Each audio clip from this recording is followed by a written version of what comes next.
Hi guys, I've just got this here.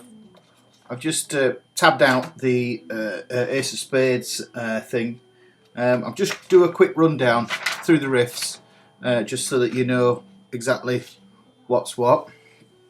The first riff, the main riff, I'll just show you that there on my fingers.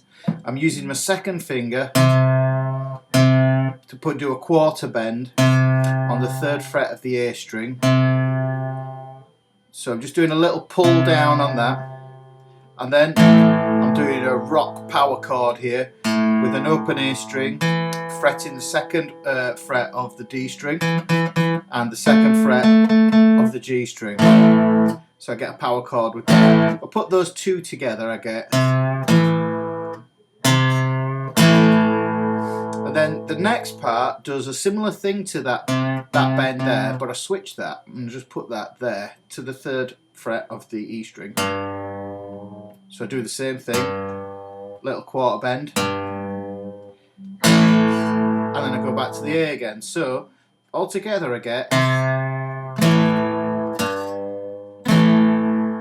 Now the secret to this is the power chords I do with an upstrum. So this is a down, and this is upstroke. Here's a down. So that's just 4 parts of that. Now what I do is, and you can hear there's 3 upstrums after I've done that bend with the 2nd finger on the 3rd fret of the E string. So if you get that, I'll do that slowly. So 3rd fret bend to the A on an upstroke, downstroke on that bend on the E string. Then I've got the A, and then what I do is I do this kind of miss the downstroke, and what you can do is you can get some sort of like percussive effect. You can hear my palm hits the strings like that. So I grab the chord on the way up.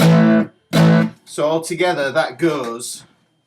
So with the strumming, and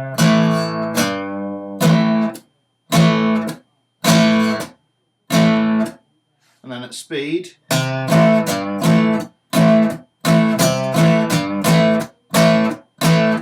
now there's a variation in that, and the variation goes, and that's kind of like the first 4 parts of it, but I repeat it twice, so it goes.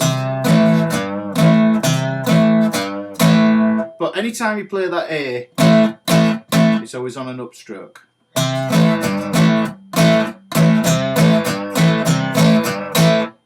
So the next bit is for the verses. Yeah. Use just all downstrokes with that.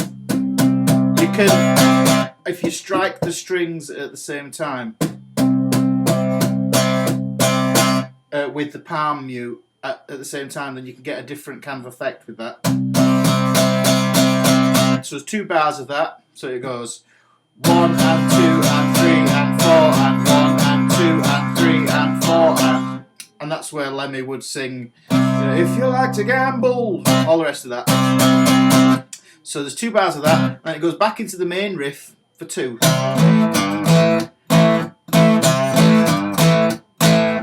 And then what we do is we get the chorus. I think this is what you'd kind of call the chorus. It's based around a blues anyhow. So we've got a G5 here, 1 and 2 and 3 and 4 and, so for 1 bar. Then down to an F5, which is at the 1st fret, 1 and 2 and 3 and 4 and we go back to the main riff.